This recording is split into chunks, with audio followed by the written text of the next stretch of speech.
माँ अब हमें साथ में नहीं रहना, हम दोनों भाइयों में बंटवारा कर दो। हम अपने हिस्से में आराम से रहना चाहते हैं, महेश ने थोड़े गुस्से में कहा।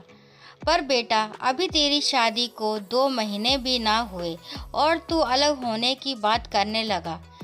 जरा सोच कर तो देख, तेरे बाबूजी, भैया भाभी और तो और तेरे प्यारे भतीजे भतीजी तेरे बिना कैसे रहेंगे। कुंती देवी बेटे की बात सुन सदमे में आ बोली, बस मैंने कह दिया ना, अब बंटवारा होगा तो होगा। महेश आज रोब में बोले जा रहा था। ये आप कैसी बातें कर रहे हो देवर जी? ऐसा क्या हो गया जो आप अलग होने की जिद पकड़कर बैठ गए हो? किसी ने कुछ कहा है क्या? बताइए तो सही।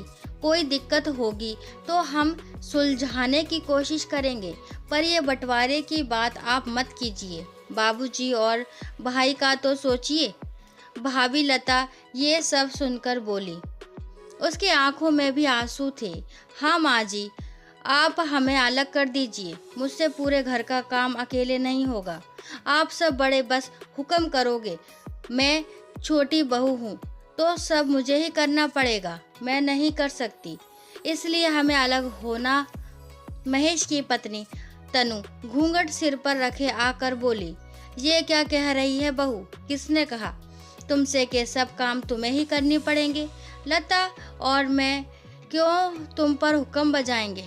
सब मिलकर काम करेंगे, तुम चिंता मत करो, कुंती देवी ने कहा। सब समझ आ गया माँ जी, ये ना पड़ोसन मंजू का काम है। वो 2-3 दिन से लगातार हमारे घर आ रही है और छोटी के कमरे में जाकर उसे पट्टी पढ़ा रही है। अरे तनु, तुम भी ना कान की इतनी कच्ची हो। किसी पराये की बात सुन अपनों से ही दूरी बनाने चली। वो खुद वैसी है, अपने घर में कलह कर रखा है। महेश, आप समझाइए तनु को। माँ ने हमेशा मेरी मदद की है, फिर मैं तनु की मदद कैसे नहीं करूँगी? अकेले घर संभालना आसान नहीं है रे छोटी। हम बहनों जैसे मिलकर रहेंगे। एक बार मेरा भरोसा करके तो देख। लता तनु का हाथ पकड़कर बोली, भाभी सही कह रही है तनु। मैं तुम्हें बोल रहा था ना कि वो मंजू भाभी घर घर जाकर आग लगाती रहती है और जो कान के कच्चे होते वो आसानी से बात मान अलग हो जाते हैं। जब तुम मेरी बात मान ही नहीं रही थी तो मुझे माँ से कहना पड़ा। अभी भी कह रहा हूँ, माँ और भाभी की बात पर भरोसा करो, उस पराई पड़ोसन पर नहीं। महेश तनु को समझाते हुए बोला, आप सच कह रही हैं दीदी, मुझे अकेले सब काम नहीं करने होंगे ना? नहीं तो फिर? तनु सिर झुकाए बोली, नहीं मेरी छोटी बहन, अपनी दीदी का भरोसा कर।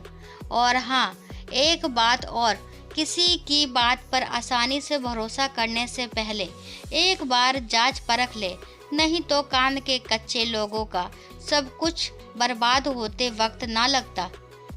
कहते हुए लता तनु को गले से लगा ली। तनु को भी लग रहा था 2 महीने में कभी ऐसा नहीं लगा कि उसके ऊपर बहुत जिम्मेदारी आ गई हो। मैं भी ना कहाँ मंजू भाभी की बातों में आकर अपने अच्छे भले ससुराल में दीवार खड़ी करने जा रही थी। दोस्तों, आशा करती हूँ ये कहानी आपको पसंद आई होगी। कहानी पसंद आती है तो मेरे चैनल को लाइक, शेयर, सब्सक्राइब करना ना भूलें और प्लीज़ सब्सक्राइब करे बनाए तो ना ही जाएं, क्योंकि मुझे आपकी ज़रूरत है और मेरे चैनल को भी आपकी बहुत ज़रूरत है। और कहानी को लास्ट तक सुनने के लिए थैंक यू।